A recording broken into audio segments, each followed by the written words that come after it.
वो छोटी बच्ची जिसका बलात्कार हो गया 2 साल 3 साल 4 साल की बच्ची का, कि माँ बाप उसके पास नहीं है, उसकी मल्टीपल सर्जरी, उसको पता ही नहीं उसके साथ हुआ क्या है। बहाने से दोस्तों ने, जो 19 साल की बच्ची है, उसके मेल फ्रेंड्स ने उन्हें दोनों को बुलाया कहीं और दोनों के साथ गैंग रेप किया। नाड़ा खींचना, उसकी छाती को छूना, ये रेप के अटेम्प्ट की श्रेणी में नहीं आता। जहां अपॉर्चुनिटी मिलती है रेपिस्ट को, दे डेफिनेटली एग्जीक्यूट इट। 99% जो नेता हैं वो फेवर करते हैं रेपिस्ट को। खुद ही इतने बलात्कारी बैठे हैं हर जगह, पर उनको तो मेरा शत नमन है। मुझे विक्टिम परिवार ने बोला कि हमें बहुत तंग करते हैं, बात नहीं करता कोई हमसे गांव में। उन्हीं की बेटे के साथ गैंग रेप हुआ और उन्हीं के साथ कोई बात नहीं कर रहा गांव में, उन्हीं को बॉयकॉट कर दिया। अरे वो जाती थी जब बस स्टॉप पे, तो वो इन लड़कों से आंख मिलाती थी। एनिमल फिल्म लोग या बहुत सारी कबीर सिंह जैसी फिल्में ले लो, इनको तो पैसे से मतलब है। Do you think they do social work? Things are changing. अब women are not going to take it any further because they genuinely have suffered. We have genuinely have suffered a lot. आज बजरबट्टू दुनिया के podcast limitless की हमारी guest एक जानी मानी anti rape activist और सोशल वर्कर हैं, जिन्होंने सेक्सुअल वायलेंस के खिलाफ आवाज उठाने को ही अपनी जीवन का उद्देश्य बना लिया है। वो people against rape in India यानी PARI की संस्थापक है और कई सालों से रेप विक्टिम्स को न्याय, काउंसलिंग और कानूनी सहायता दिलाने के लिए ग्रास रूट पर काम कर रही है। योगिता, स्वागत है आपका। Thank you so much. And सबसे पहले हमको बताइए कि जब आप कहते हैं कि एंटी रेप एक्टिविज्म, इसके परव्यू में क्या क्या आता है? देखिए, एंटी तो हम सभी होने चाहिए, बिकॉज ये एक ऐसा शब्द है जो खाली शब्द नहीं है, इसके पीछे बहुत सारी डार्कनेस है। और रेप जब हम बात करते हैं, कहने में कह दिया कि रेप है या बलात्कार है, बट ये तो एक शब्द नहीं है, इसके बियॉन्ड भी हमें जाना पड़ेगा कि जिसके साथ ये होता है उसकी पूरी ज़िंदगी बर्बाद हो जाती है। और अगर बात बोलूँ, खाली रेप की बात नहीं है, अगर आपने किसी को छू भी दिया, अगर मुझे भी बचपन में या कभी कुछ साल पहले किसी ने छुआ बुरी तरह से, तो वो छुआ भी याद रहता है। आप सोचिए जिसके साथ बलात्कार हुआ होगा उसकी क्या ज़िंदगी है। और क्योंकि इसी तरह के विक्टिम्स के साथ मेरा काम है, तो इसके प्रीव्यू में ये आता है कि पहली बात तो ये हो ना, दैट्स वाई हमने उसको परी नाम दिया, people against rapes in India. और एक मूवमेंट की तरह हम उसको चला रहे हैं। हम चाहते हैं कि ऐसी घटनाएं ना हो, तो इसकी प्रीव्यू में सबसे पहले प्रिवेंशन आता है। और अगर हो जाए ऐसी घटना, तो वो जो मुजरिम है उसको सज़ा हो कड़ी से कड़ी, और जो विक्टिम है उसको सपोर्ट मिले, उसको रिहैबिलिटेशन हो, उसकी ज़िंदगी नॉर्मल करने की कोशिश करते हैं। मैं कोशिश इसलिए कह रही हूँ कि वो हो नहीं पाती नॉर्मल। और जब हम इस तरह के केसेस देखते हैं तो हमको ये भी समझ में आता है कि ये एक बिहेवियरल प्रॉब्लम है, प्लस एक लीगल इश्यूज भी हैं इसके जुड़े हुए। आपके हिसाब से क्या वो अर्ली साइंस हैं कि जो घर में भी लोगों को नज़र रखनी चाहिए कि भाई what is the making of a rapist? Basically Making of the rapist is definitely, it begins at home.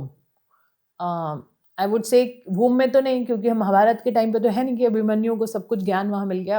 परवरिश ही सबसे बड़ा, मैं ये बोलूँगी, इसका एक मेन मुद्दा है। और मानसिकता वहीं से डेवलप होती है। वो क्या देखता है अपने घर में, अपने फादर से क्या सीखता है कि उसने उसकी माँ को कैसे ट्रीट किया।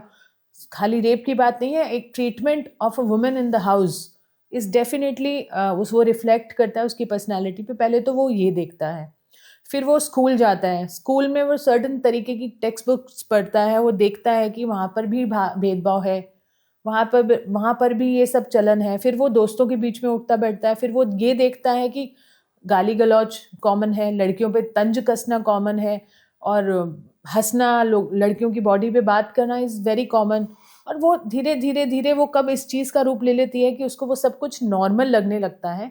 ये तो बात उनकी हुई जो उन घरों से आते हैं, जो स्कूल जाने की बात कर रही हूँ, जहाँ बेटर अवेयरनेस है। जी, ये वहाँ की बात कर रही हूँ। तो डेंजरस स्थिति यहाँ है जहाँ पर एक झुग्गी है या छोटा सा घर है, और जहाँ पर एक ही घर के अंदर 10 सदस्य रह रहे हैं, और ये सब हो रहा है। और वो अपनी माँ को पिटते हुए देख रहा है, बाप को शराब पीते हुए देख रहा है, गली के बाहर भी यही हो रहा है, दूसरी वाली झुग्गी में भी यही हो रहा है। और उसके बाद वो स्कूल जाने की परिस्थिति नहीं, आर्थिक स्थिति ऐसी नहीं है, स्कूल जा ही नहीं रहा है, खाली बैठा है या नुक्कड़ पे खड़ा है, अनएम्प्लॉयड है, ड्रॉप आउट है। तो आप सोच सकते हैं कितनी भयंकर स्थिति है, क्योंकि then it becomes your time pass. लड़कियों को तंज कसना, छेड़ना, छेड़खानी करना और बलात्कार करना ये आपके लाइफस्टाइल का हिस्सा हो जाता है। जब आप तो कहते हो कि लाइफस्टाइल का हिस्सा हो जाता है, तो इसका क्या सोसाइटी में स्केल है? क्योंकि अगर इतनी बड़ी आबादी का लाइफस्टाइल का ये पार्ट है, जी फिर तो नंबर्स भी बहुत स्टैगरिंग है, नंबर स्टैगरिंग है, उसमें तो कोई डाउट ही नहीं है। जिस तरह की हमारी पॉपुलेशन है, जिस तरह गरीबी है, अर्थव्यवस्था बर्बाद है, जिस तरह के एजुकेशन लेवल है, एक तो लेवल ही नहीं है एजुकेशन का, वो तो हम बात ही नहीं करें। एजुकेशन भी सो कॉल्ड एजुकेशन है, और जो नहीं ले पा रहे हैं उनका तो मैंने आपको बताया, ये जो जा ही नहीं पा रहे हैं, जो ड्रॉप आउट्स हैं, जो स्कूल ही नहीं गए, जिनका एडमिशन ही नहीं हुआ, so called right to education जिसको फॉलो ही नहीं करता, और जिनकी आर्थिक स्थिति ऐसी है कि खाने को भी पैसे नहीं है, तो उसके लिए कोपिंग मैकेनिज्म है लड़कियों को छेड़ना, उसके लिए एक रनिंग मैकेनिज्म है, उसके साथ कुछ भी कर देना, उसके लिए वो एक एंटरटेनमेंट है। अगर हम विक्टिम्स की प्रोफाइलिंग समझने की कोशिश करें या परपिट्रेटर्स की प्रोफाइलिंग समझने की कोशिश करें, तो कौन से सोसाइटी के स्टेटस से ज़्यादा केसेस हैं, कौन लोग ज़्यादा विक्टिम हैं? डेफिनेटली आर्थिक बैकग्राउंड आपकी मैटर करती है। वल्नरेबिलिटी जो है वो आर्थिक जो रूप से हमारे सोसाइटी के लोग हैं, उन जो नहीं है सक्षम, उनके साथ वल्नरेबिलिटी फैक्टर ज़्यादा है। और करने वालों की संख्या भी, जैसा कि मैंने बताया, अगर आप देखें जो स्कूल नहीं गया है वर्सेस स्कूल गया है, सो कॉल्ड जो भी एजुकेशन उसे मिला है, परपटेटर्स की भी संख्या वहाँ ज़्यादा है। क्योंकि आप माइंडसेट देखिए ना, मैं वही बता रही हूँ कि चैनलाइज नहीं है, उसकी एनर्जी चैनलाइज नहीं है, उसकी सोच चैनलाइज नहीं है, उसको कोई ऐसा एनवायरनमेंट नहीं मिला है, उसको पता ही नहीं वो गलत कर रहा है। सबसे बड़ा प्रॉब्लम ये है, जो आर्थिक बैकवर्ड लोग हैं, जिनके पास साधन नहीं है स्कूल जाने के या खाने के, मतलब I am just talking very practical. तो उनको एक तो करने वाले को नहीं पता कि वो गलत कर रहा है, और एक्चुअल में जो उसके साथ हो रहा है उसको भी नहीं पता कि उसके साथ गलत हो रहा है। They learn to live with this very normally, ये भी एक समस्या है। तो डेफिनेटली जहाँ पैसा नहीं है, वहाँ यहाँ जहाँ गरीबी है, बेरोजगारी है, अनएम्प्लॉयमेंट, और ये सारी फैक्टर्स मैटर करते हैं, अनएजुकेशन, है ना, तो वहाँ ये ज़्यादा है। बट ये कह लेने से कि अपर सोसाइटी में, एजुकेटेड क्लास में, पैसे वालों के साथ ऐसा नहीं है, ये भी गलत है। उसका फॉर्म और रूप बदल जाता है, पर है वहाँ पर जिस तरह की बर्बरता वहाँ पर हो रही है वो नहीं होती है। हो सकता है उनको पता है, एटलीस्ट यहाँ पर एक महिला गूगल करके पुलिस स्टेशन अपना नंबर निकाल ढूंढ लेती है, सकती है। एटलीस्ट वो फ़ोन कर देती है। यहाँ बेचारी को पता ही नहीं जाना कहाँ है हर तरफ, बट उसकी स्केल थोड़ी सी ज़्यादा या कम है। और बड़ी सोसाइटी में सबसे बड़ी समस्या, एक समस्या उनकी सबसे ज़्यादा है कि वो बताते नहीं हैं किसी को। देन मेंटल हेल्थ इश्यूज़ वहाँ ज़्यादा है। ये क्या होता है, ये आपस में बात कर लेती हैं, ये बता देती हैं, तो कम से कम they went out. That's the only difference, हो सबके साथ ही रहा है। झुग्गी बस्तियों में एक सेंस ऑफ कामरेडरी है विक्टिम्स के बीच। May be not in that sense which we are saying कि वो सहानुभूति दिखाएंगे, एटलीस्ट वो वेंट आउट कर पाती हैं, बोल देती हैं। शर्म नहीं है, मैं ये बोलूँगी और कि may be they have accepted it like it is. हाँ, वो उनका एक लाइफस्टाइल का हिस्सा है, जैसा मैंने बोला कि वो उनको लगता है नॉर्मल है और बोल दिया। क्योंकि मैं हर तरह के विक्टिम्स के साथ काम कर चुकी हूँ, तो बहुत ज़्यादा वो एक इसको वो नहीं समझते कि बहुत बड़ी बात हो गई। मतलब they learn to live with it. I am so sorry to say that, unfortunately उनको they learn to live with it. किस तरह के केसेस यूजुअली आपके पास आते हैं झुग्गी बस्तियों से? ज़्यादातर डेफिनेटली छोटे बच्चों के बलात्कार के केसेस आते हैं, जहाँ छोटे बच्चों के साथ अब्यूज़ बहुत है। मारपीट और डोमेस्टिक वायलेंस के भी केसेस हैं, वहाँ तो भरे ही पड़े हैं। मतलब इट्स एन ओशन, तो वो तो एक समुंदर है जिसमें आप कितना भी कर लें कम है। बट क्योंकि हमारी संस्था focused on main on POCSO cases है, सेक्सुअल वायलेंस, मुझे लगता है जब किसी बच्चे के साथ ऐसा हो जाता है तो मुझे लगता है कि इससे ऊपर कुछ भी नहीं है, कि हमें सबसे पहले वही एड्रेस करने की ज़रूरत है। क्योंकि बच्चा तो बोल भी नहीं पाता है, वो बता भी नहीं सो पाता यू है। Are talking about infants, I am जो टॉकिंग अबाउट बहुत इन्फेंट्स छोटे बच्चे। ऑनवर्ड्स। जी, एंड इन्फेंट्स मीन्स मतलब जब से वो पैदा हुआ है या हुई है, I am talking about both the gender in terms of boys and girls.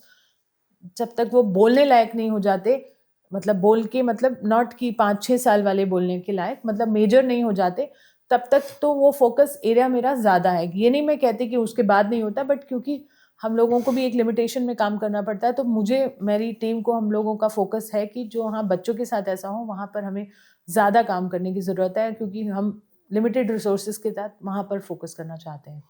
और इस तरह का जो भी केसेस आते हैं इन्फेंट किड्स के बारे में या 5-6 साल के बच्चों के बारे में, मेल किड्स, फीमेल किड्स, एक उसके साथ एक ट्रॉमा अटैच्ड होगा। उतने छोटे बच्चों के ट्रॉमा से डील करने का क्या तरीका है? देखिए, बहुत कहना आसान है, मतलब मैं अगर यहाँ बोल दूंगी कि उसके साथ बलात्कार हुआ है और that's it, easier said than done. क्योंकि पहली बात, आर्थिक स्थिति उनकी ऐसी है, मैं आपको कैसे कैसे स्थितियों से मतलब परिचय करा सकती हूँ कि एक बच्ची जिसका बलात्कार हुआ है वो एक सरकारी हॉस्पिटल में एडमिट है। सरकारी हॉस्पिटल दिल्ली के तो हमने देखे ही हैं। अब आप दूर दराज की बात करें, यूपी, बिहार, मध्य प्रदेश, ऐसे हॉस्पिटल जहाँ पे हॉस्पिटल वालों को पता है कि बलात्कार होके आई है, जनरल वार्ड में पड़ी है, सर्जरी हो रही है, उसका कोई स्पेशल ट्रीटमेंट नहीं है। हॉस्पिटल की हालत मुझे बताने की ज़रूरत नहीं है आप सभी को, मतलब कोई ऐसा सिंपैथी भी नहीं है कि एक एक शब्द भी प्यार का बोल दें उस बच्ची के साथ जो दर्द में करा रही है, जिसके साथ बलात्कार, गैंग रेप सब कुछ हो जाता है और ये बहुत कॉमन है। और उसके बाद उसको एक सहानुभूति वाला एक टच भी नहीं है। माँ बाप की अब सुनिए व्यथा क्या है, और ये मोस्टली यही है। हॉस्पिटल में छोड़ दिया, बच्ची का बलात्कार हुआ, मल्टीपल सर्जरीज चल रही हैं। मैं एक केस की बात नहीं कर रही, मैं सभी केसेस में बता रही हूँ। सर्जरीज तो होनी ही हैं। माँ बाप का पता नहीं क्यों, क्योंकि वो डेली वेजर्स हैं ज़्यादातर। अगर वो उस दिन हॉस्पिटल में रह गए तो वो खा नहीं खाएंगे पाएंगे क्या? रात को। The child is alone in the hospital, कौन है उसके पास? आप उसके मतलब आप सोचिए, सोच सकते हैं, हमें भी बुखार हो जाता तो हमें 4 लोग चाहिए आसपास। वो छोटी बच्ची जिसका बलात्कार हो गया, 2 साल, 3 साल, 4 साल की बच्ची का, उसका बलात्कार हुआ, हॉस्पिटल में स्ट्रेंजर जगह पर पड़ी है, उसके माँ बाप उसके पास नहीं है, उसकी मल्टीपल सर्जरी, उसको पता ही नहीं उसके साथ हुआ क्या है, वो दर्द में है। पहला तो वही फैक्टर है। हम बोलते हैं कि इमोशन ज़्यादा प्रॉब्लम है, बट ऑफ कोर्स पहले तो फिजिकल है ना। फिजिकल से डील करेंगे तो हम सेकंड स्टेज पे इमोशन आएंगे। तो उसकी फिजिकल इंजरीज ही नहीं भरती हैं सालों साल, मल्टीपल सर्जरीज होती हैं एक बच्चे की, मल्टीपल सर्जरीज, 1 2 3 नहीं, 8 8 10 10 सर्जरीज होती हैं टाइम टू टाइम। पहले तो वो फिजिकल पेन से बाहर आए, फिर इमोशनल को हम डील करेंगे, राइट? देखिए, मैं जैसा कि मैं बता रही हूँ कि बहुत सारे केसेस हैं, मूविंग तो सारे ही हैं। मैंने आपको बताया अभी एक बच्ची जो जली हुई मेरे सामने थी और बोल भी नहीं पा रही थी। She was a mute girl, she couldn't speak. तो वो अपनी जो पीड़ा जब वो बता नहीं पा रही थी ना, एक तो वो पेन में थी, she was raped and then burnt. कहाँ पे हुआ था ये? ये राजस्थान का केस है, अलवर का, and this was last year. और जब ये हुआ, जब हमें पता चला, तो मुझे ये समझ में उसकी पीड़ा, मैं देखा नहीं क्योंकि मैं देखने की हिम्मत नहीं कर पा रही थी, but I met the parents, और when she passed away, she died, तो आई रीच देन। मतलब मुझे ये हैरानी थी कि वो छोटी बच्ची के ऊपर क्या बीत रही होगी, 8 साल की बच्ची जिसके साथ बलात्कार हुआ हो, फिर उसको जला दिया गया हो, और तड़प तड़प के उसने 8 दिन में अपनी दम तोड़ दिया। वो 8 दिन उसके लिए कितना ट्रॉमेटिक रहे होंगे, और वो बोल भी नहीं पा रही थी कि उसको पेन कैसे हो रही है। तो pain she was living with. तो मुझे बहुत, मतलब आई हैड स्लीपलेस नाइट्स कि मैं उसके बारे में सोच रही थी कि वो किसी को बोल भी नहीं पाई कि उसके साथ क्या हुआ। तो वो बहुत पेनफुल था। इसी तरह से जब छोटे बच्चों को देखते हैं, बहुत सारी छोटी बच्चियों के केसेस हैं। अभी मैं मेरठ के एक हॉस्पिटल में एक छोटी बच्ची को मिलने गई 6 महीना पहले, जिसके साथ एक 40 साल के एक पुरुष ने बलात्कार किया और उसको जगह जगह काट दिया। बलात्कार किया और वो क्रिटिकल थी पर जनरल वार्ड में थी। तो जब हम गए तो जनरल वार्ड में वो बाकी सब पेशेंट्स के साथ पड़ी थी, किसी की टांग कटी हुई है, किसी का कोई और जला हुआ उसके साथ में पड़ा है, एडल्ट्स के बीच में वो छोटी बच्ची। तो वो इतनी डरी हुई थी पुरुषों से, तो किसी डॉक्टर को भी अपने आसपास नहीं आने दे रही थी। एक तो वो मल्टीपल सर्जरीज के थ्रू गुजरी, फिर उसको जनरल वार्ड में पटक दिया और उसके बाद उसके पूरा शरीर कटा हुआ।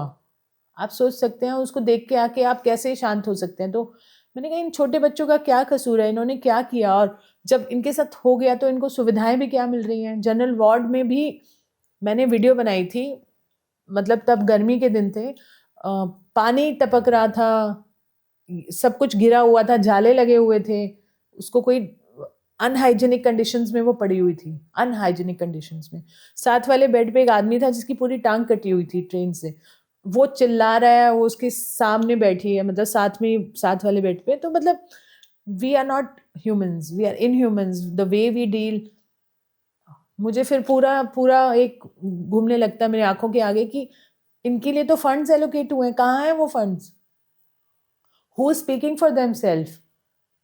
तो इस बच्ची को अगर एक थोड़ा सा भी एक प्राइवेट ट्रीटमेंट मिल जाता कहीं पर, पहली बात तो उसके साथ कैसे हुआ, ये क्यों हुआ, है ना, इस अधेड़ उम्र के आदमी ने उसके साथ बलात्कार किया, कैसे उसके साथ हिम्मत आ गई उसकी, मतलब। तो इस तरह के बहुत केसेस आते हैं। तो मुझे लगता है कि मुझे बड़ा अजीब लगता है, I feel guilty of being human, कि हम लोग किस तरह से अपने आप को ह्यूमन बीइंग बोलते हैं। We are worse than animals, are still better, we are worse than any other species on this planet. तो उनके पास तो पैसा नहीं है। थोड़ा बहुत सरकारी हॉस्पिटल में फ्री इलाज मिल भी गया तो दवाई के पैसे लगते हैं, कॉम्पनसेशन सरकार से आता है, उसमें लगते हैं सालों। कहाँ से दवाई करेंगे, कहाँ से हील करेंगे, कहाँ से न्यूट्रिशन मिलेगा, फिर तो न्याय की बात करेंगे। न्याय तो फिर कहाँ है, न्याय तो दूर है। तो हम जो बेसिक चीज़ों से डील करें उसको कोई हेल्प नहीं मिलती है, कोई हेल्प नहीं मिलती। उस बच्चे से पूछो, मतलब उसको पता भी नहीं उसके साथ हुआ क्या, और उसके बाद ये सारे फैक्टर्स, गरीबी, भूख,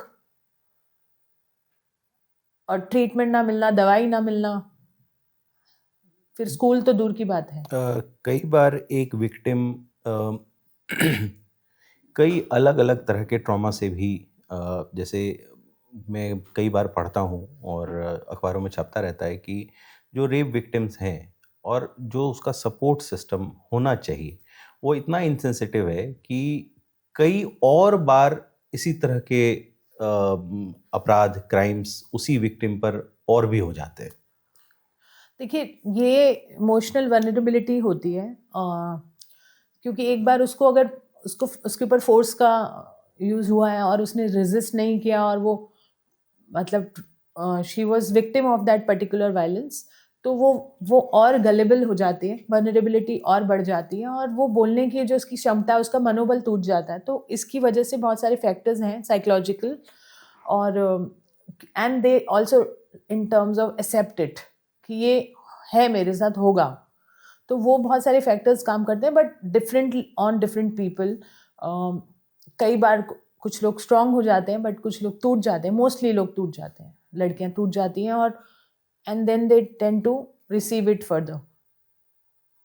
जो अब ये तो आप बता रहे हो कि लोएस्ट स्ट्राटा में जहाँ पर खाने पीने की दिक्कतें हैं, उसको रोज़ काम करना है, रोज़ कुआँ खोदना है, रोज़ पानी पीना है। जो अलग दूसरी स्ट्राटा है सोसाइटी की, middle class, lower middle class, upper middle class, वहाँ किस तरह के विक्टिम्स हैं? देखिए, अगर आप समस्या की जड़ तक जाएंगे तो जो ब्रूटैलिटी है उसमें फ़र्क हो जाता है। क्योंकि अगर आप छोटे बच्चों की बात कर रहे हो, वंस दे आर असॉल्टेड तो उनकी मल्टीपल इंजरीज हैं, चाहे वो किसी भी स्टेटा में हो।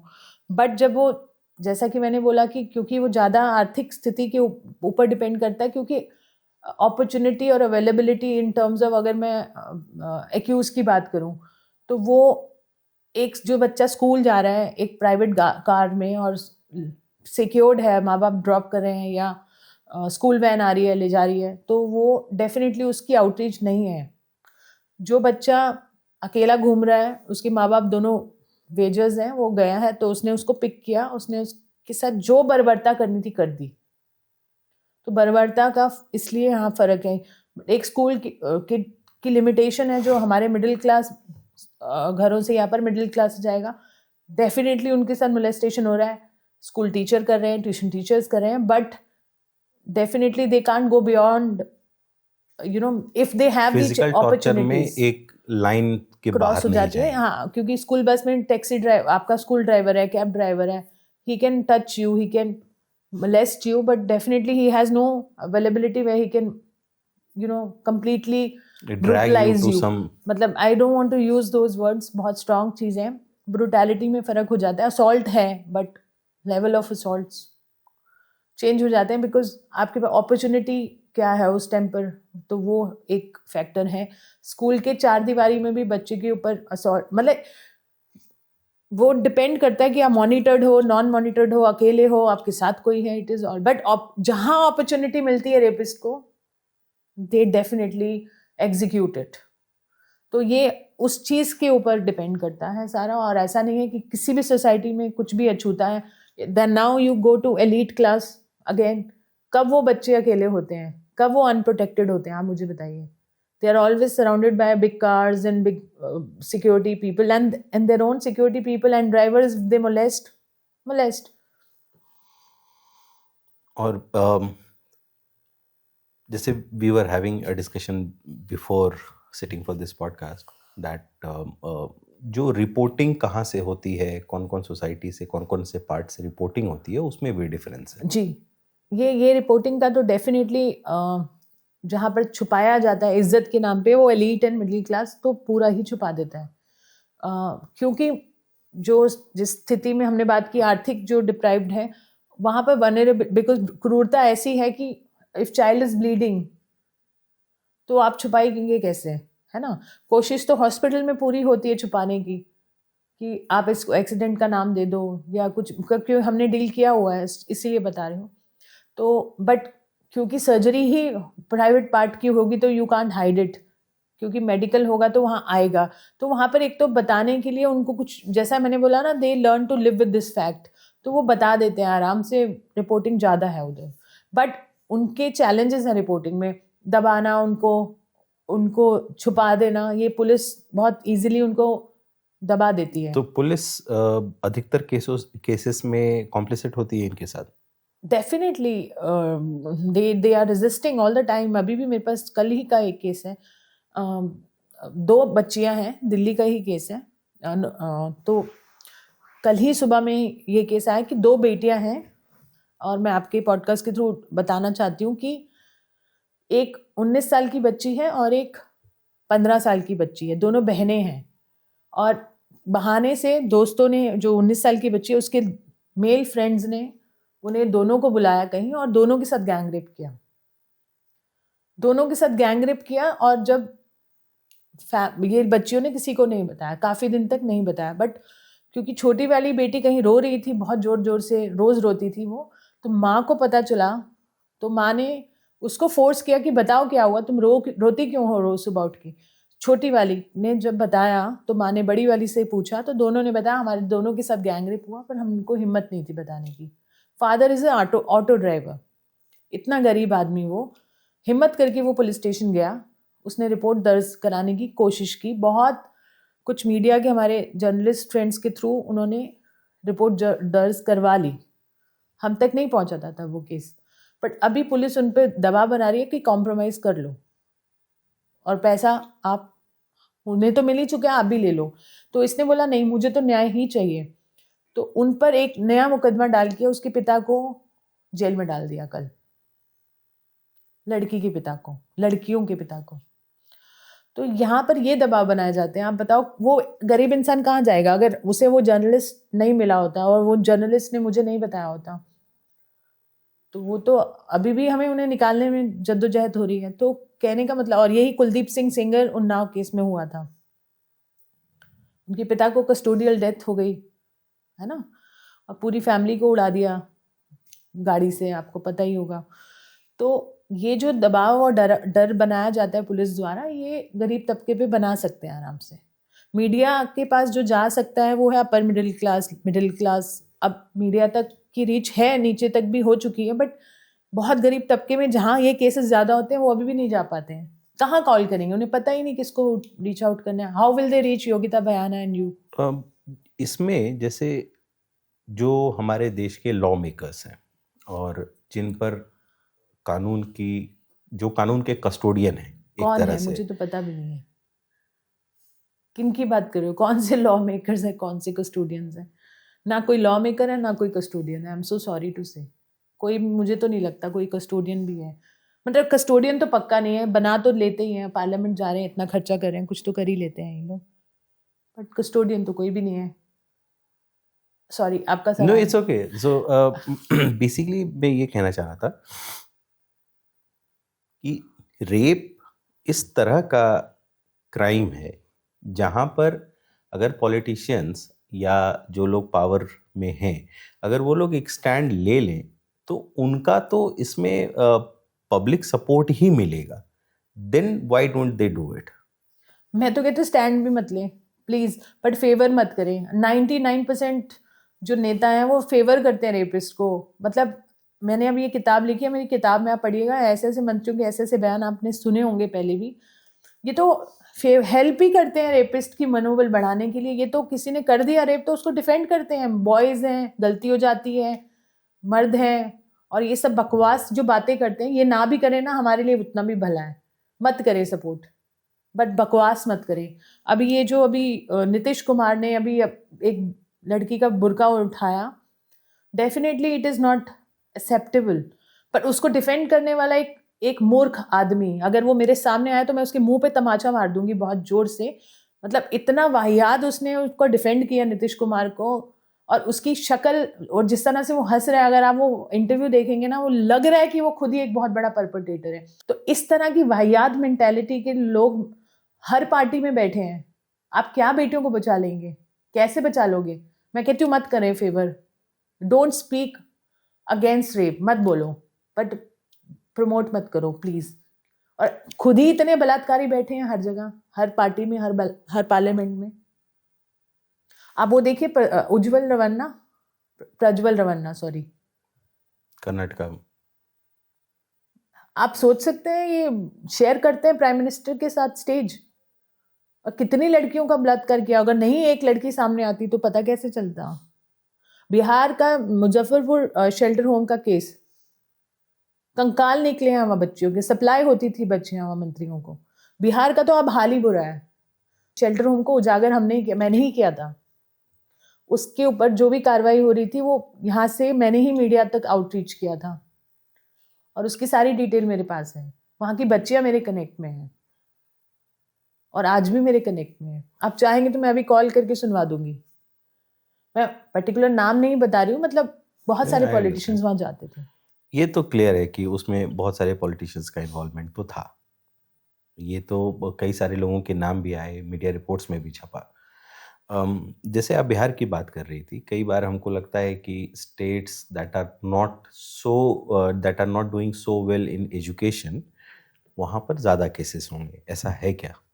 जैसे मैंने आपको शुरू में बताया कि एजुकेशन का एक रोल है, सो कॉल्ड एजुकेशन, क्योंकि यहाँ एजुकेशन के नाम पे तो बकवास है। जो थोड़ी बहुत जो मिल जाती है उससे कम से कम वो एक डाइवर्ट हो जाता है उनका दिमाग, और चैनलाइज हो जाती है उनकी ऊर्जा, तो वो गलत चीज़ों में ध्यान नहीं जाता है उनका, तो वो एक फैक्टर है। तो ये तो डेफिनेटली रेलिवेंट है ही। और बट प्रज्वल रवन्ना जैसे लोग पढ़े लिखे थे, और पढ़े लिखे, ये भी पढ़ा लिखा ही मंत्री होगा ना जो ये बैठा है, तो पढ़े लिखे लोग भी बकवास करते हैं, उल्टे सीधे काम करते हैं, बलात्कार भी करते हैं। तो मुझे लगता है रेलेवेंस कुछ हद तक, पर पूरी तरह से नहीं है। कौन कौन से स्टेट्स हैं, जैसे दिल्ली के बारे में पूरी दुनिया में बात होती है कि Delhi has a different way of dealing with such things, और दिल्ली हाँ, दिल्ली में बहुत केसेस हैं, दिल्ली में तो बहुत ज़्यादा केसेस हैं Raghav. I think 99% cases Delhi में, अगर आप मेट्रो सिटी से कंपेयर करें तो ज़्यादा ही हैं। तो इसकी क्या वजह है? यहाँ पे बहुत सारे फैक्टर्स हैं। दिल्ली में डेफिनेटली ओवर पॉपुलेटेड है, नॉन डॉक्यूमेंटेड पॉपुलेशन है, माइग्रेंट्स हैं बहुत ज़्यादा, और जिस तरह से मैंने बताया अनऑर्गेनाइज अनऑथराइज कॉलोनीज हैं। ये तो और शहरों में भी है। जी, बट दिल्ली में बहुत ज़्यादा है। दिल्ली में ये फैक्टर ये है कि वनरेबिलिटी, जैसे मैंने बताया ना कि अपॉर्चुनिटी फॉर अ रेपिस्ट और the person perpetrator is much more, क्योंकि यहाँ सब कामकाजी हैं, वर्किंग हैं। तो जो लेबर क्लास काम करने के लिए जाते हैं अपने घर में बच्चों को छोड़ के, तो वनरेबिलिटी फैक्टर है, इसलिए छोटे बच्चों के बलात्कार यहाँ बहुत ज़्यादा है। Does it have anything to do with local culture? क्योंकि पॉपुलेशन डेंसिटी तो बॉम्बे में भी है, कलकत्ता में भी है, जी, लेकिन दिल्ली में इतने ज़्यादा केसेस क्यों दिखते हैं? उतना अग्रेशन क्यों दिखता है? एक तो टॉलरेंस लेवल की बात है और एक कल्चरल बात है। Definitely Bombay is having a different attitude all together, but definitely वहाँ केसेस हैं। मैं वही बता रही हूँ आपको, पॉक्सो केसेस की बात नहीं करते। जब हम, आपने भी मुझे यहाँ इनवाइट किया, हम लोग विमेन सेफ्टी की बात कर रहे हैं, तो विमेन सेफ्टी के लिए मैं कह सकती हूँ कि yes, by and large cities are better. But अगर मैं छोटे बच्चों की बात करूं और सेक्सुअल वायलेंस अगेंस्ट चिल्ड्रन की बात करूं, हर सिटी में यही हाल है। महाराष्ट्र में भी है, हमारे को बहुत केसेस आते हैं, बॉम्बे से भी आते हैं। नो मैटर, उन्होंने बहुत अच्छे से कवर अप किया हुआ है। Women are safe there when they step out, because एक कल्चरल एक वहाँ रिफॉर्म्स हैं, बिकॉज वो बॉलीवुड है, वहाँ पर बहुत सारी चीज़ें हैं, ग्लैमर है, ये जो भी कह लीजिए। But per se when we talk about POCSO cases, हर जगह बराबर है। मुंबई में भी है, दिल्ली में भी है। दिल्ली में ज़्यादा इसलिए है कि आसपास एनसीआर है, बहुत सारी माइग्रेशन है यहाँ पर, और एज आई सेड कि अनडॉक्यूमेंटेड बहुत सारे फैक्टर्स हैं इसमें। बीच में हम लोग कई बार कोर्ट में भी ऐसे बयान सुनते हैं कि नाड़ा खींच लेना कोई क्राइम नहीं है, उसको टच करना कोई क्राइम नहीं है। So how do you think judiciary is looking at it? देखिए, जुडिशरी बहुत ही ज़्यादा मैकेनिकल है, ठीक है, उनको बहुत ज़्यादा दिमाग नहीं है।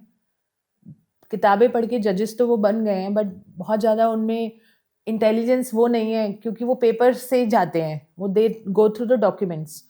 तो वो जो प्रोड्यूस कर दिया लॉयर ने, दिखा दिया, उसकी इंटरप्रिटेशन उनके ऊपर है।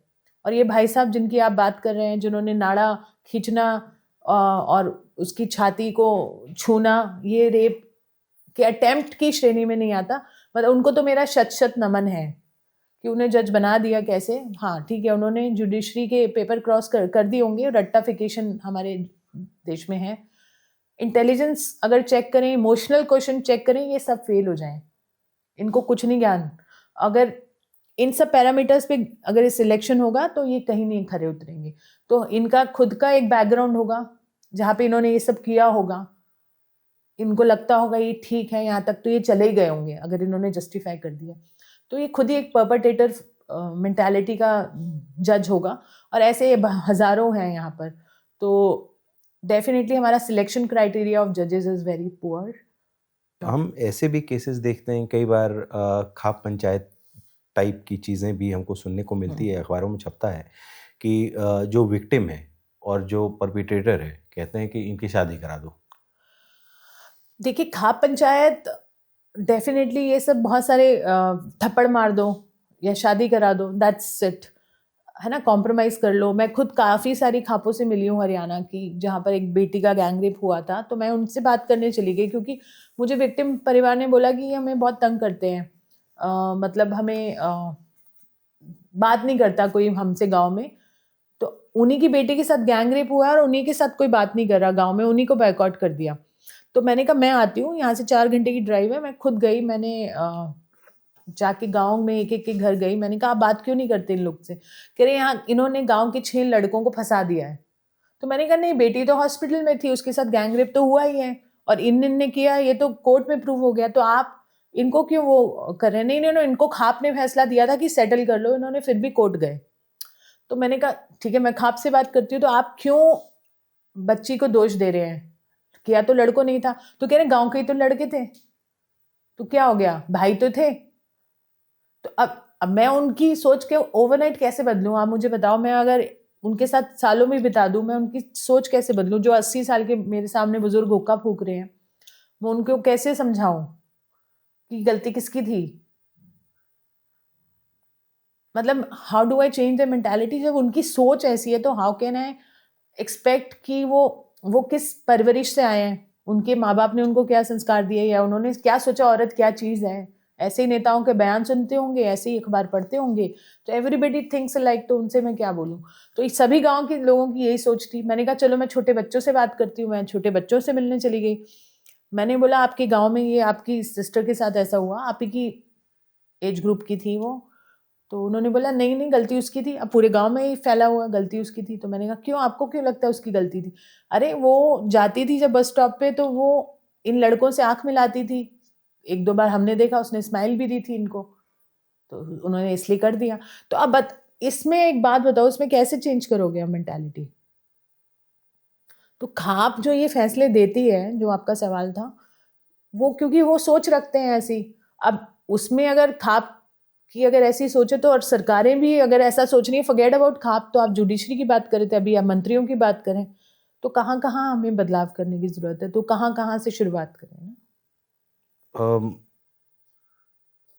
जैसे जो एक्टिव और पैसिव कंसेंट, इस तरह के केसेस में अक्सर जब भी उसकी डिटेल्स में जाते हैं, या जो जब इस पे बहस होती है, तो एक्टिव पैसिव कंसेंट की बहुत सारी बातें होती है.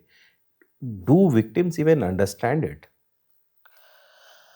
मुझे पता नहीं विक्टिम समझते कि नहीं समझते, परपेटेटर को क्या समझ में आता है कंसेंट के बारे में। मतलब जैसा कि मैंने यहाँ पर बोला कि उन्होंने बोला कि आँख मिला ली, स्माइल कर दी तो ओके है, येस है।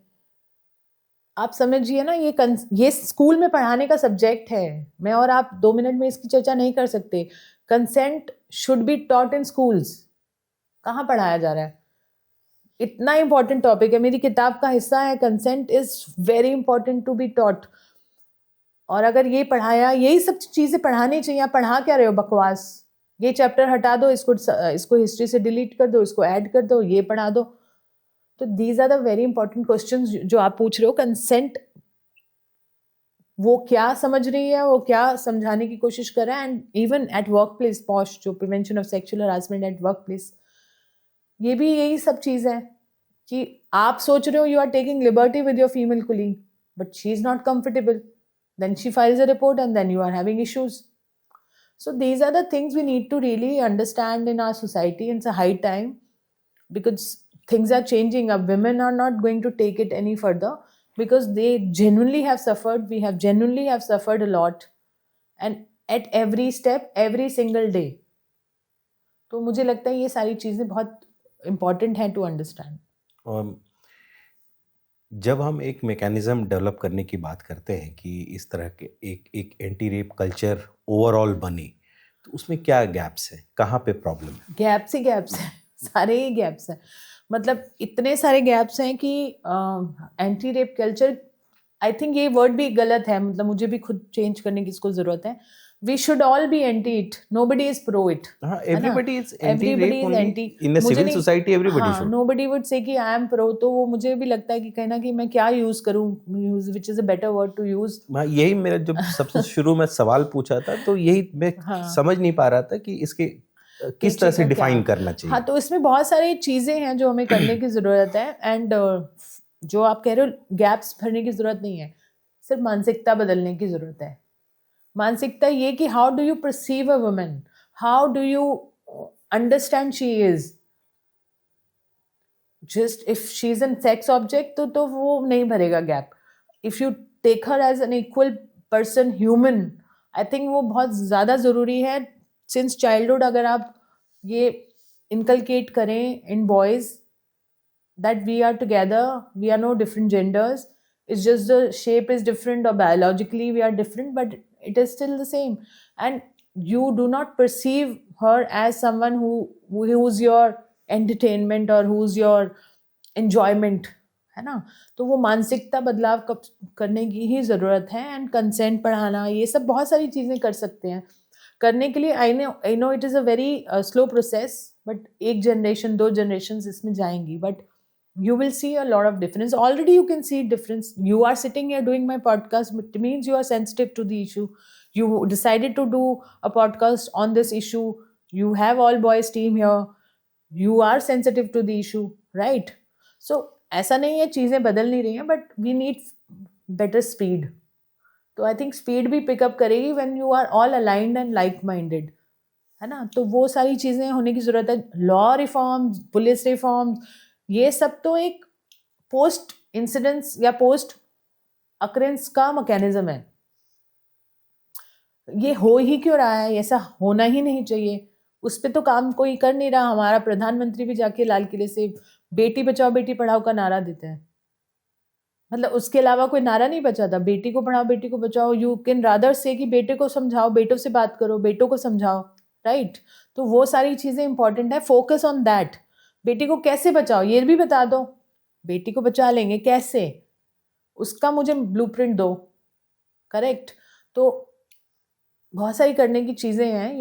You have to first of all get rid of your curriculum which you have in NCERT or other text books. वो पूरी की पूरी रिफॉर्म्स होंगी. टीचर्स की ट्रेनिंग होनी चाहिए. टीचर्स को कोपिंग मैकेनिज्म पता होना चाहिए. टीचर्स को आइडेंटिफाई होना चाहिए कि ये इसके साथ कुछ गलत हो रहा है. सेफ स्कूल्स बनाओ. माइंडसेट चेंज हो. मदर्स की ट्रेनिंग हो, फादर्स की ट्रेनिंग हो. एक जेंडर सेंसिटिव एनवायरनमेंट हो, जेंडर इंक्लूसिव एनवायरनमेंट हो. इतने सारे काम करने की ज़रूरत है. कौन करेगा? बजट कहाँ से आएगा? पैसा कहाँ से आएगा? तो these are the things government has to take care. And as a society, as women, we need to understand, of course, not only as women, as parents, we need to raise good boys. Simple. Uh, do you think that popular culture also has something to do with such mindset Yes. Among boys? Absolutely. बिल्कुल है. उसका influence तो सीधा सीधा है ना. तो होता ही है कि मंकी सी मंकी डू. आपने देखा कि सलमान खान ने एक लड़की को छेड़ा हो तो सब छेड़ेंगे ही ना. He is your icon. आपके आइकन भी सारे एक से एक गधे हैं. मतलब you don't choose the right people as your icon. आपने चूज भी किए फिल्म सेलिब्रिटी. किसी को भी पूछ लो आपका वो कौन है, आपका आइडल कौन है, कोई फिल्म स्टार का नाम ले देंगे. अरे वो रियल लाइफ हीरो नहीं है, वो रियल लाइफ हीरो है. कभी किसी ने अच्छे किसी भले इंसान का नाम लिया कि वो मेरे आइकन है. जब आप इन गधे घोड़ों को फॉलो करोगे, वो तो वही बताएंगे जो आप देख रहे हो. वो तो अपनी फिल्म बनाने के चक्कर में वो तो आपको इन्फ्लुएंस वही करेंगे. अब एनिमल फिल्म लो या बहुत सारी कबीर सिंह जैसी फिल्में ले लो, इनको तो पैसे से मतलब है. Do you think they do social work? तो वो आप वहीं से आप इनकलकेट करोगे. But just for understanding this further, films like Kabir Singh और एनिमल या जो भी मिसोजिनी लैडन फिल्म्स हैं, ये सब फिल्मों की वजह से भी एक लार्जर डिबेट स्टार्ट हुई है. कई बार women are pushing back in specially in last 5-7 years.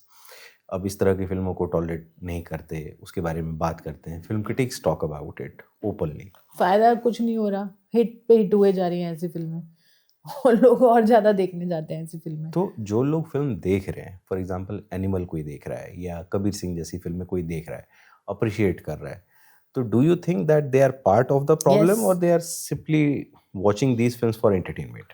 They are part of the problem. How?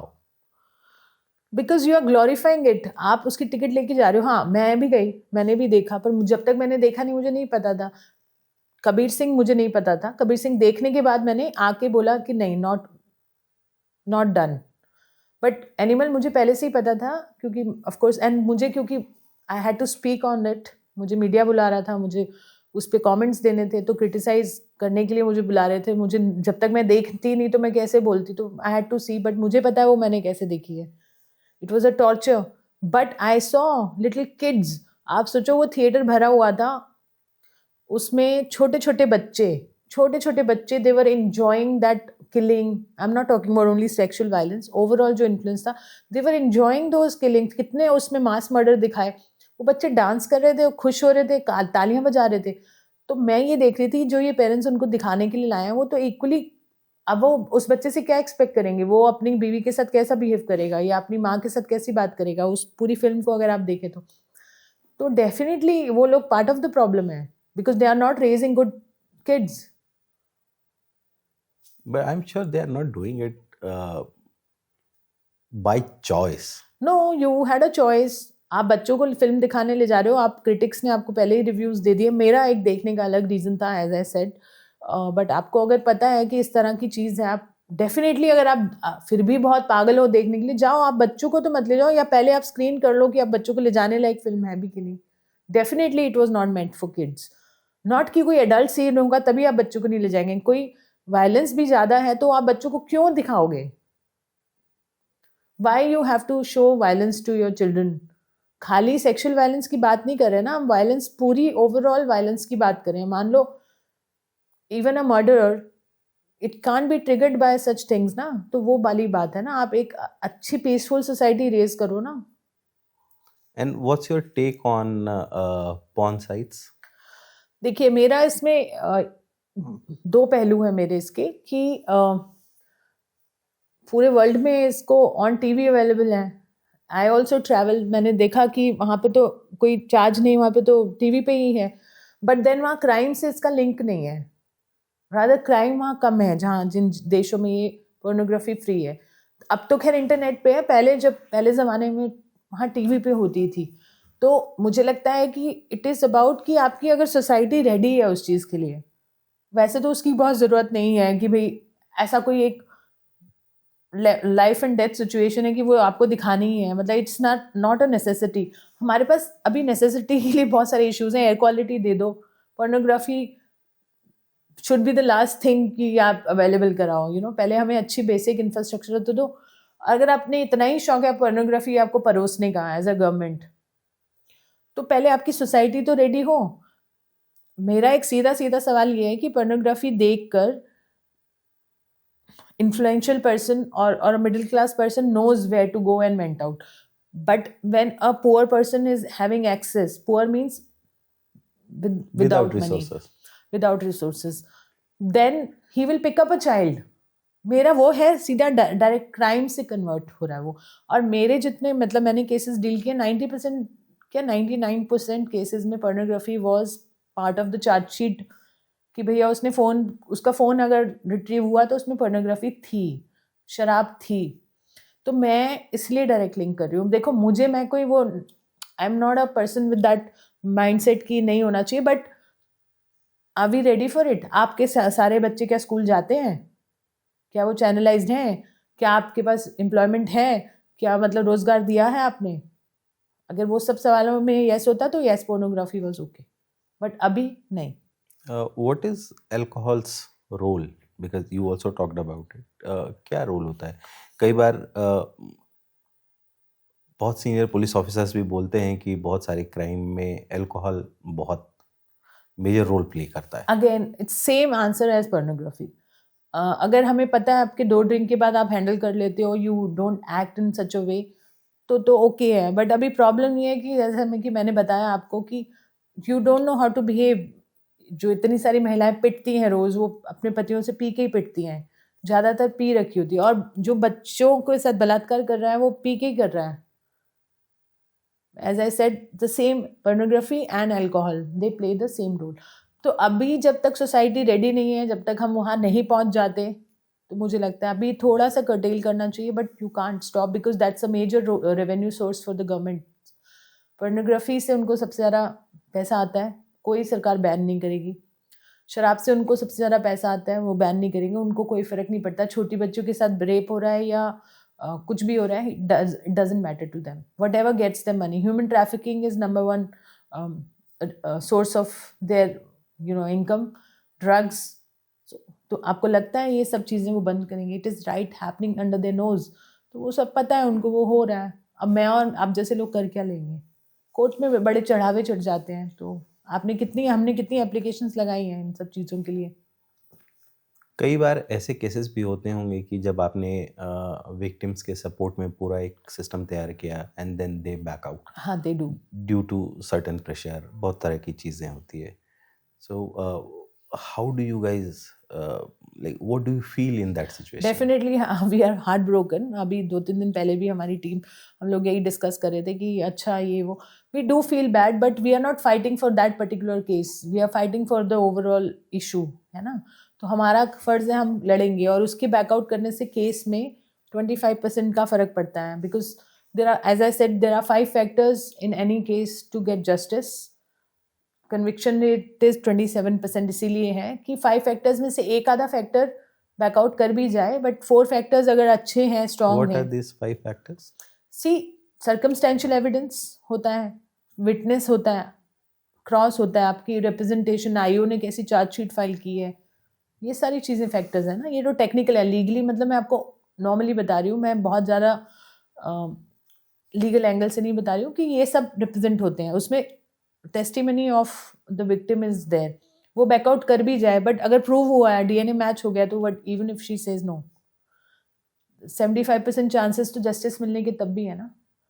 But yes, we feel heartbroken, क्योंकि हमें लगता, but then when you look at from their angle, कौन 10-10, 20-20 साल धक्के खाएगा मतलब अपने ही पैसे खर्च करके, not in the cases where we help, but हम कितने ही लोगों को मदद कर पाते हैं, not all. क्या फेक केसेस भी होते हैं? हाँ होते हैं, बिल्कुल होते हैं. कैसे शेफ आउट होता है कि ये? देखिए हमें तो पता चल ही जाता है. जब लड़की कहती है कि पहला हमारी हेल्पलाइन नंबर पे कॉल आता है, मैम मुझे रेप केस डालना है ना. जस्ट केस के लिए केस डालना है? नहीं, मतलब the language itself we pick up ना कि हमें केस डालना है. दो वी डोंट जज, we take every case as serious, but unfortunately हमने, जैसा मैंने बताया कि restricted to POCSO cases where we don't have to जज. हम, मुझे पता है कि उस बेचारी के साथ हुआ है क्योंकि वो हॉस्पिटल में है, शी इज छोटी ब्लीडिंग है, एज भी बहुत कम है. पढ़ी लिखी महिलाएं उसको मिसयूज कर रही हैं ज़्यादा. तो जहाँ हमको थोड़ा सा we have to read between the line कि किसी पढ़ी लिखी महिला का फ़ोन आ गया तो हम थोड़ा अलर्ट हो जाते हैं. They are trying to misuse the laws. How do you react in such way जब मालूम है कि? नहीं, वी असिस्ट देम कि ये हेल्प अवेलेबल है, आप जाइए जुडिशरी से हेल्प लीजिए. We take care of cases from under privilege background. तो वहाँ फॉर्चुनेटली मिसयूज ना के बराबर है. तो मेरे लिए काम आसान है क्योंकि हम लोग सिर्फ अंडर प्रिविलेज के लिए काम करते हैं. प्रिविलेज सेक्शन को हम बता देते हैं यहाँ यहाँ हेल्प अवेलेबल है and you are educated enough to reach out for help. We listen to them, we don't judge them, we don't say anything. But is it easy to not judge? Because I am not in authority. I know she's lying, but how can I just say you are lying? Maybe I might not be the expert. तो मैं उनको guide कर देती हूँ कि आप यहाँ चले जाइए. एक जो मेजर प्रॉब्लम ये आ रही है कि अभी जो मुझे ज़्यादा फोकस एरिया लग रहा है, अगर पढ़ाया जाए तो जहाँ पे सबसे ज़्यादा मुझे इनोसेंस लगती है विक्टिम उसकी परपेटेटर की, कि ये जो एज का कंसेंट है ना, जैसे पॉक्सो लगता है 18 के बिलो, है ना. तो बॉयफ्रेंड गर्लफ्रेंड ही ना हो, उसको पता ही नहीं है बेचारे को, and they are doing in consent. But boy is little above then 18, है ना. वो 19 का है या 18 साल 2 महीने का है, उस पर पॉक्सो लग गई, वो तो जिंदगी भर के लिए लाइफ इम्प्रिजनमेंट है उसके लिए. But they did it in an affair, मतलब प्यार में उन्होंने किया, बट वो बेचारे को जेल जाना पड़ेगा. तो ये एजुकेशन का पार्ट होना चाहिए. यही तो मैं कह रही हूँ, कंसेंट सिखाएं. मैं जाके खुद यही बताती हूँ, तो वो अगर पार्ट ऑफ द करिकुलम हो जाए तो नथिंग लाइक इट. जो कोर्ट का आधा टाइम बचेगा. इसी केसेस में उलझे हुए हैं लोग. पॉक्सो के लिए ही अगर परपिटेटर, अक्यूज्ड, नॉट परपिटेटर, अक्यूज्ड लड़का अगर वो 18 से नीचे है तो भी मतलब पॉक्सो एक्ट के अंदर जा सकता है कि नहीं जा सकता? 18 से नीचे है तो जुवेनाइल वाले में जाएगा, क्योंकि हीनियस क्राइम के लिए he can be tried as an adult. ये हीनियस नहीं हुआ, ये कंसेंट भी नहीं हुआ रेप, बट हीनियस रेप नहीं हुआ. So he'll be tried as an juvenile only. 3-4 महीने के लिए जाएगा रिफॉर्म होम में, नॉट इन जेल. आपने जितने भी केसेस हैंडल किए हैं उसमें से इमोशनल ट्रॉमा तो आपका भी उतना ही होता होगा. जिसके लिए आप काम कर रहे हो उसका पेन लेना, उसके दर्द को समझना. ऐसे कौन से केसेस हैं जिसमें बहुत ज़्यादा इमोशनल ट्रॉमा हुआ और लगा कि मतलब why did I even get into this? नहीं, काफ़ी केसेस में ऐसा होता है. व्हेन यू नो, एक नहीं बहुत सारे हैं मेरे पास. तो मुझे लगता है कि नहीं, मैं कभी ये नहीं सोचती कि why did I go for it, but मुझे हेल्पलेस जरूर फील होता है. That was just for the sake of wording it. हाँ, but I feel very helpless. मेरे को वो हेल्पलेस फीलिंग होती है बहुत बार कि अब मैं क्या कर पाऊंगी. Specially when girls are in hospital, they are critical. जब मैं उनको मिल के आती हूँ, या I see a dead child you know who has been raped and killed, और मुझे बहुत, मतलब आई जस्ट फील सो, मतलब आई गेट इनटू ट्रॉमा. मतलब वो मेरे लिए बहुत मुश्किल होता है. दैट्स एंड ऐसे तो मैंने बहुत सारे देखे हैं. तो वही मैं आपको बोल रही हूँ कि यू कांट जस्टिफाई कि वो ज़्यादा है वो कम है. किसी बच्ची को पूरा रेप करके जला दिया, मतलब just to kill her, they burnt her. अब वो दर्द में करा रही है, आपके सामने वो मर रही है, you know, that's too much to handle.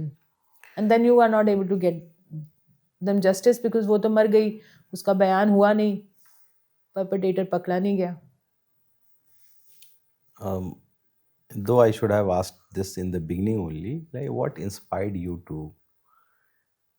take up this as a career, as a challenge in life?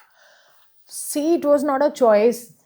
मुझे लगता है कि ये हर एक को करना चाहिए कि if you can assist someone और स्पेशली अंडर प्रिविलेज सेक्शन, सबको करना चाहिए. और मेरे पास अगर केसेस आने लगे निर्भया केस प्रोटेस्ट के बाद से, तो मुझे लगा कि बहुत रेयर होते होंगे, तो let me assist few of them if I can. But मुझे नहीं पता था इट वाज लाइक अ सी और एन ओशन, कि बच्चे ही भरे हुए हैं. मतलब हर तीसरा चौथा बच्चा प्रोन टू असॉल्ट है, और इतने सारे केसेस रेप एंड मर्डर के हैं. तो धीरे धीरे पता ही नहीं चला. It became my mission because there is no choice. कौन करेगा? गवर्नमेंट के जो सिस्टम है, दे आर फेलिंग. अब वो आपके पास उम्मीद में आया तो आप मना तो नहीं कर सकते. तो how it became the mission I don't know, but I think there was no choice. One has to help them, and that's what I am. Even Done. a case like Nirbhaya, it took 12-13 years to make it reach to some conclusion. जी. वो problem कहाँ आती है? हम speedy trial की बात करते हैं, हम इन सब चीज़ों की बात करते हैं, बट कहीं तो पहुँच नहीं रहा. स्पीडी ट्रायल, निर्भया केस में तो फिर भी स्पीडी ट्रायल मिल गया, so called speedy trial, but speedy trial है नहीं. जो फास्ट ट्रैक भी बहुत यूजलेस है आई वुड से. और 20 साल तो एक एवरेज एज है फॉर एनी केस. और एक प्रायोरिटी नहीं है, एक्सपर्ट ही नहीं है. आप समझिए ना, वो उसी के पास चेक बाउंस भी जा रहा है, उसके पास हर तरह का केस जा रहा है. गाय गुम गई, किसी की बैल गुम गया, वो भी वहीं जा रहा है. कोई भी जो भी हर तरह लॉ का केस रिलेटेड है, प्रॉब्लम है, सब वही है. वही है.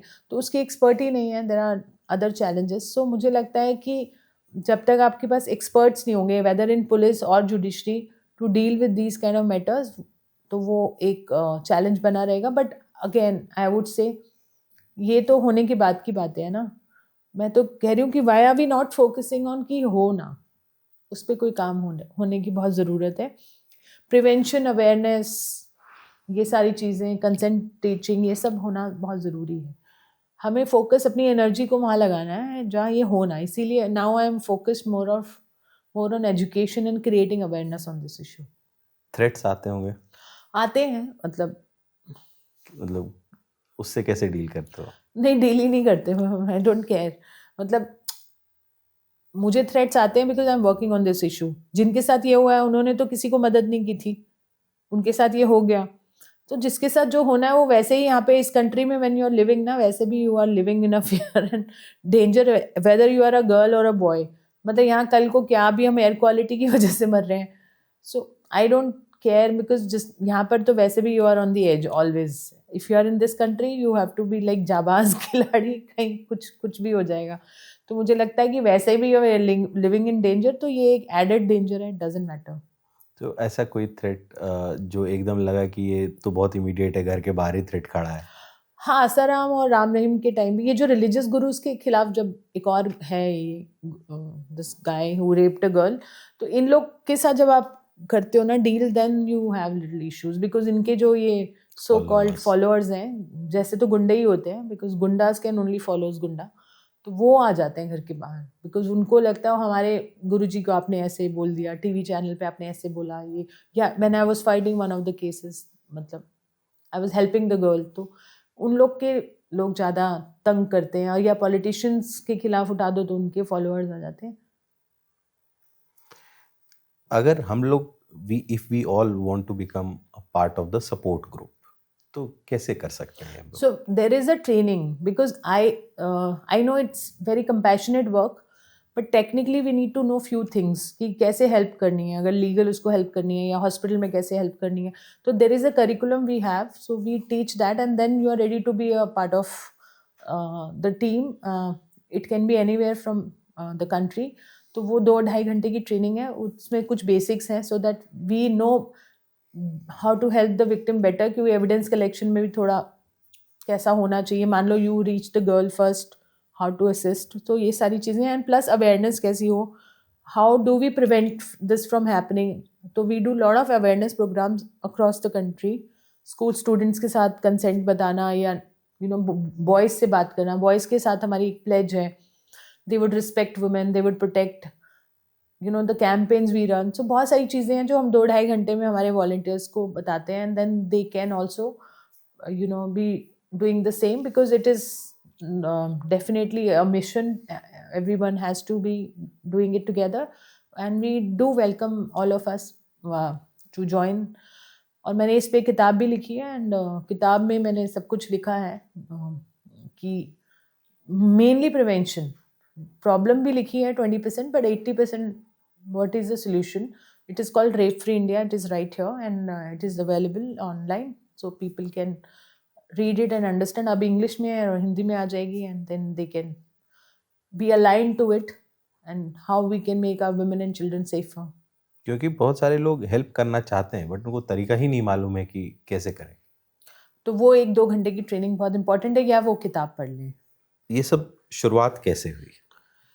जी 2007 में मैंने अपनी एक संस्था बनाई थी जिसमें मैं वुमेन एम्पावरमेंट पे काम कर रही थी। और जब डेफिनेटली आप इस फील्ड में काम करते हो तो हर तरह के केसेस आते हैं। It is not only empowerment is related to their issues. And जब इश्यूज़ की बात की तो sexual violence, domestic violence, it is so deep rooted कि हर दूसरी महिला, क्या हर महिला ही इसकी शिकार है। तो जब इसमें काम करना शुरू किया, 2-3 साल जब हम काम कर ही रहे थे, तो निर्भया का केस हुआ 2012 में। तो वो जर्नी एकदम से वो लगा कि ये स्पीड थोड़ी स्लो है। तब मैं सरकारों के साथ मिलके उनके एज कंसल्टेंट, एज एडवाइज़र भी थी। तो मुझे लगा ये क्या हो रहा है, मतलब मैं वहाँ भी जाती हूँ when I am the part of the government. तो चीज़ें बहुत आर्टिफिशियल लेवल पर हो रही थी। और जब मैंने देखा कि सड़क पे स्थिति बदल नहीं रही है, तो मुझे लगा कि अब एक्टिविस्ट बनना ज़रूरी है। You have to do it in a more unbiased way, क्योंकि मैंने ये देखा कि समस्याओं का समाधान तो हो नहीं रहा। और 2012 जब निर्भया का केस हुआ, तो आई थिंक मुझे लगा कि अब इनफ ऑफ दैट NGO वाला जो एक होता है कि ये भी कर रहे हैं पर कर रहे हैं, और गवर्नमेंट के साथ भी आप मिलके कर रहे हो, but it was not my cup of T. तो मुझे बहुत रिफॉर्म्स करने का, मतलब मुझे लग रहा था ये Nirbhaya will be the last case. वो एक जागृति आई थी कि ऐसा लगा था कि अब ऐसा हो जाएगा, बस इसके बाद ये वाली घटना सुनने को नहीं मिलेगी। वो एक ऊर्जा थी मेरे अंदर। और जब केस हुआ, definitely we were all shattered कि उसके साथ जिस तरह की बर्बरता हुई, पर एक पॉजिटिविटी ये थी कि अब नहीं होने देना। वो प्रोटेस्ट जब हमने किया तो मुझे सच में लगा कि अब तो सरकार भी जग गई है, अब तो ऑपोजिशन भी सामने है, अब तो सब एकजुट हो गए हैं, पूरी दुनिया, पूरा हिंदुस्तान एक साथ हो गया है, तो अब नहीं होगा। बट मतलब आज की डेट में जब हम पॉडकास्ट कर रहे हैं, मतलब स्थिति खराब ही हुई। और इससे मुझे जब मैंने काम करना शुरू किया, मैं बहुत पॉजिटिव मन से काम कर रही थी शुरू के 1-2 साल की, बस ये जाती जाती समस्या है। बट मुझे नहीं मालूम था कि मेरे 13 साल कहाँ गए। मुझे नहीं पता कि मैंने कितने केसेस मदद किए, या क्या ही किए, मतलब रीच आउट किए राधा। और ये तो ख़त्म ना होने वाली समस्या है। तो पिछले 2 साल पहले मैंने प्लेज लिया कि इसको मिशन मोड पे करेंगे, और मैंने परी की स्थापना की, people against rapes in India. वो तो हमने तभी कर दी थी, बट अब इसको मिशन मोड पर करना है। सच को सच बोलना है, नो फिल्टर्स। जो गलत है कोई भी है उसको ऐसा ही बोलना है। और you have to work in more aggressive way. आप कहते हैं ना, आक्रोश फिर से आ गया कि भाई नहीं, ये तो ख़त्म होना पड़ेगा, चाहे इसके लिए कुछ भी साम दाम दंड भेद हो, करना पड़ेगा। फैमिली ओके थी कि इस काम के लिए? नहीं, बिल्कुल भी ओके नहीं है। कोई भी ओके नहीं हो सकता, क्योंकि सड़कों पे आप डंडे खा रहे हो और आपने सब कुछ काम धाम सब छोड़ दिया है, कोई आपकी इनकम नहीं हो रही है, आप एक्टिविस्ट बन गए हो सडनली, तो नोबडी कैन बी ओके। तो डेफिनेटली वो बिल्कुल ओके नहीं थे, पर अब उन्हें पता है करना इन्होंने यही है। तो आई थिंक कहीं ना कहीं अब उनमें ये समझदारी आ गई है कि अब इनको बोलने का तो कोई फ़ायदा नहीं है, तो let's do what she wants to do. Let her do what she wants to do. What was your family like? My family was initially resistant, as I said. My parents, they were very apprehensive कि आप करोगी, आपको danger है, या आप क्यों करना है। एज यूजुअल जो हर पेरेंट का होता है, उनको बहुत ज़्यादा कंफर्ट नहीं था, but now I don't have my father anymore, but I think he was proud of what I'm doing, and because I heard it कि वो पोस्ट करते थे अपने फ्रेंड्स को कि yes she is doing pretty good, but face पर वो definitely दिखाते थे he is concern, and any parents will be, and similarly parents का तो है, siblings and all are now align to it कि करना तो यही है, तो चलो ठीक है आप करिए, कोई दिक्कत नहीं है, and that's और it. स्कूलिंग वगैरह, स्कूलिंग मैं college? I am born and brought up in Delhi, so मेरी स्कूलिंग और मेरा कॉलेज दिल्ली यूनिवर्सिटी मिरांडा हाउस से मैंने ग्रेजुएशन किया है, एंड स्कूलिंग भी मेरी दिल्ली में रही है, तो I am a post grade now, I have done international human right law, और मैंने अभी मेरी लॉ भी चल रही है, और उसके अलावा मैंने disaster management rehabilitation of children, उसमें भी मैंने अपना पोस्ट ग्रेड किया है, तो सारी पढ़ाई मैंने दिल्ली यूनिवर्सिटी से किया है। योगिता, आप हमारे पॉडकास्ट पे आई, इतनी बातें बताई हमको, ये भी बताया कि हम कैसे इस मूवमेंट का पार्ट बन सकते हैं। Thank you so much. Thank you.